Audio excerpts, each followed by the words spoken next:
നമസ്കാരം. കേരളത്തിലെ RSSന്റെ ഇപ്പോഴത്തെ സംരക്ഷകനും അല്ലെങ്കിൽ രക്ഷകനും VD സതീശനാണല്ലോ. സ്വാഭാവികമായി ചെയ്യേണ്ടി വരുമല്ലോ.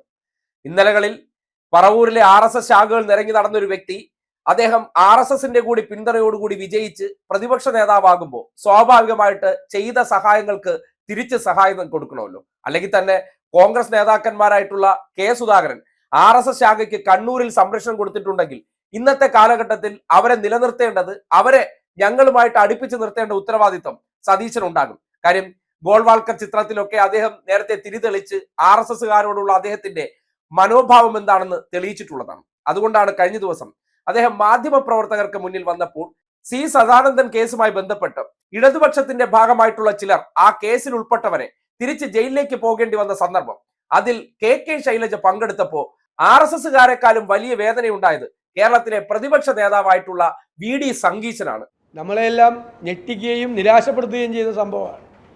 ഒരാളുടെ കാല് വെട്ടിയതിൻ്റെ പേരിൽ 30 വർഷത്തിന് ശേഷം സുപ്രീം കോടതി അവരുടെ അപ്പീൽ തള്ളി ഒരാളുടെ കാല് വെട്ടിയ പ്രതികൾ ജയിലിലേക്ക് പോകുമ്പോൾ സമുന്നതയായൊരു നേതാവിൻ്റെ സാന്നിധ്യത്തിൽ CPM അവരെ യാത്രയയപ്പ് നൽകി അയക്കുകയാണ്.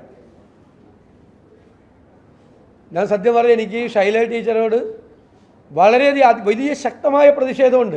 അവരൊരു അധ്യാപിക കൂടിയായിരുന്നു. അവർ കൊടുക്കുന്ന മെസ്സേജ് എന്താണ്? എന്ത് മെസ്സേജാണ് CPM കൊടുക്കുന്നത്?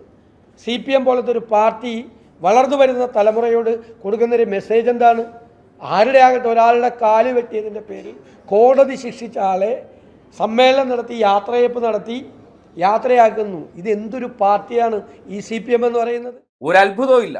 നേരത്തെ പറഞ്ഞ പോലെ RSS ശാഖയ്ക്ക് കാവൽ നിന്നും ആ ഒരു പ്രസ്ഥാനത്തെ ഇവിടെ വളർത്തിയെടുക്കാൻ കെ സുധാകരൻ കൂട്ടുനിന്നെങ്കിൽ ഇന്നത്തെ കാലഘട്ടത്തിൽ അതിനെ കേരളത്തിൽ നശിക്കാതെ സംരക്ഷിക്കേണ്ടത് കോൺഗ്രസിലെ മറ്റൊരു നേതാവിന്റെ ഉത്തരവാദിത്തമായിട്ട് മാത്രമേ അതിനെ കാണുന്നുള്ളൂ. ഇനി ആ കേസുമായി ബന്ധപ്പെട്ട് എന്താണ് സി സദാനന്ദൻ എന്ന സംഘി ഗുണ്ടയ്ക്ക് സംഭവിച്ചത്? അദ്ദേഹം ഇന്നിപ്പോ ഒരു രാജ്യസഭാ MP ആയി കഴിഞ്ഞാൽ ഇന്നലകളിൽ അദ്ദേഹം കണ്ണൂരിൽ ചെയ്ത ഗുണ്ടാ പ്രവർത്തനം അവസാനിക്കുമെന്നാണോ കരുതുന്നത്? അവിടത്തെ ജനാർദ്ദനൻ എന്ന് പറയുന്ന സഖാവിന്റെ വീട്ടിലെ കുട്ടികളെ നിർബന്ധിച്ച് അദ്ദേഹം ശാഖയിലേക്ക് വിളിച്ചു കൊണ്ടുപോകുന്നു. അത് ചോദ്യം ചെയ്തതിന്റെ പശ്ചാത്തലത്തിൽ ജനാർദ്ദനൻ എന്നൊരു സാധാരണക്കാരനെ വളഞ്ഞിട്ട് ആക്രമിക്കുന്നു. അതിൽ തിരിച്ച് ഇടതുപക്ഷം പ്രതിരോധിക്കില്ലേ? സ്വാഭാവികമായി പ്രതിരോധിക്കുമെന്നേ. ഈ നാട്ടിൽ സംഘപരിവാറിനെതിരെ ശക്തമായ നിലപാട് സ്വീകരിക്കുന്നതും അതിന്റെ പേരിൽ കേസിൽ പ്രതികളായിട്ടുള്ള എത്ര കോൺഗ്രസ്സുകാരുണ്ട്?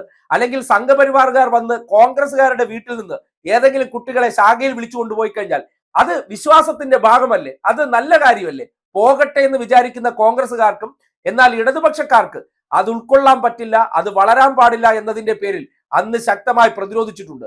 അതിന്റെ പേരിൽ നിരവധി സഖാക്കളുടെ ജീവൻ തന്നെ നഷ്ടപ്പെട്ട സാഹചര്യം ഉണ്ടായിട്ടുണ്ട്.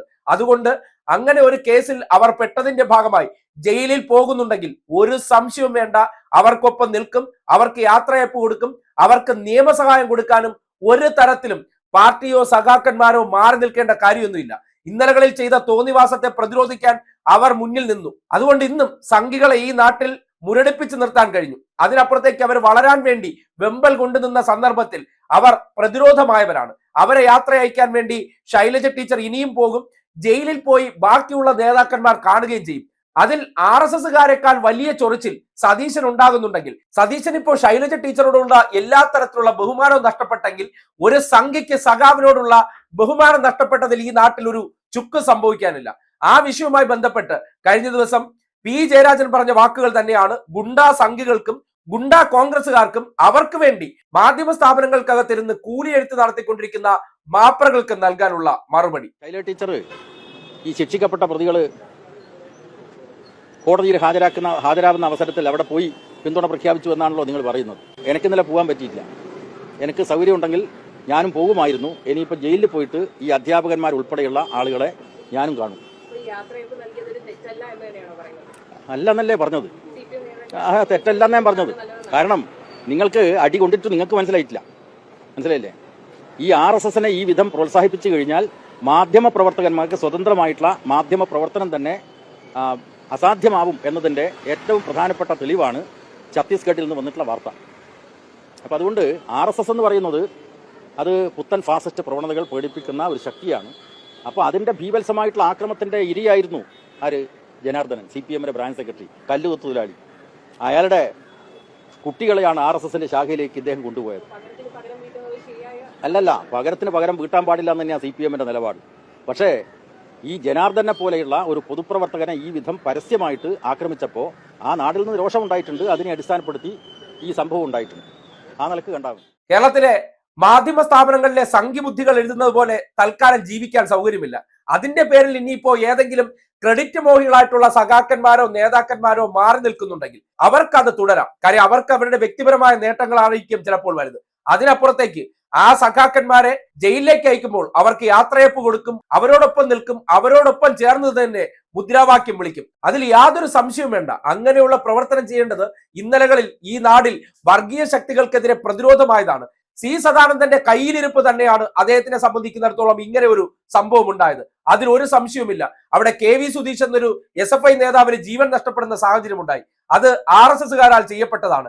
അതൊക്കെ എന്താ ഏതെങ്കിലും മഹത്തരമായിട്ടുള്ള പ്രവർത്തനമാണോ? അപ്പോ RSSനും അവിടെ ഗുണ്ടകൾ ഉണ്ടായിരുന്നു. പക്ഷെ കേരളത്തിലെ ചില മാപ്രകൾക്ക് അത് ഗുണ്ടകളെന്ന് വിളിക്കാൻ കഴിയാത്തത് കൊണ്ടും തറവാടികളായതുകൊണ്ടും അല്ലെങ്കിൽ ഉന്നത കുടുംബങ്ങളിൽപ്പെട്ടവരായതുകൊണ്ടോ അല്ലെങ്കിൽ സവർണ കുടുംബങ്ങളിൽപ്പെട്ടവരായതുകൊണ്ടോ അവരെയൊക്കെ ഗുണ്ടകളായിട്ട് നിങ്ങൾക്ക് ചിത്രീകരിക്കാൻ കഴിയില്ല.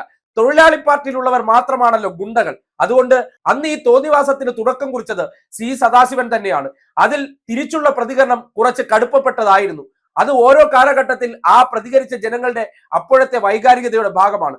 അതുകൊണ്ട് അവരെല്ലാം മോശക്കാരാണ്, അവരെ ഒറ്റപ്പെടുത്തണമെന്നൊക്കെ ആവശ്യപ്പെട്ടാൽ പോയി പണി നോക്കൂ എന്ന് മാത്രമേ അതുമായി ബന്ധപ്പെട്ട് പറയാനുള്ളൂ. അവർക്ക് ഉറച്ച പിന്തുണ കൊടുക്കേണ്ടതുണ്ട്. ഈ നാട്ടിലെ മതേതരത്വത്തെ കാത്തു സൂക്ഷിക്കാൻ, ഈ നാടിനെ വർഗീയ ശക്തികൾക്ക് അടിയറവ് വയ്ക്കാതിരിക്കാൻ അവർ പോരാടിയെന്ന്, അവർ പ്രതിരോധമായെന്ന് അതിൽ ജയരാജൻ സഖാവ് പറഞ്ഞത് തന്നെയാണ് കൃത്യമായിട്ടുള്ള മറുപടി. അതിനപ്പുറത്തേക്ക് സതീശൻ സൃഷ്ടിക്കുന്ന ചില നരേഷനുണ്ട്. സതീശന് RSSനെ സംരക്ഷിക്കേണ്ടതും RSSന്റെ വാത്സല്യം കിട്ടേണ്ടത് അത്യാവശ്യമായതുകൊണ്ട് കേരളത്തിലെ സംഘപരിവാറിനെതിരെ ഒരു ചെറുവിരലനക്കാത്ത ശാഖകൾ നിരങ്ങി നടക്കുന്ന സതീശൻ ഇത് പറഞ്ഞില്ലെങ്കിലേ അത്ഭുതമുള്ളൂ എന്ന് മാത്രമേ പറയാനുള്ളൂ.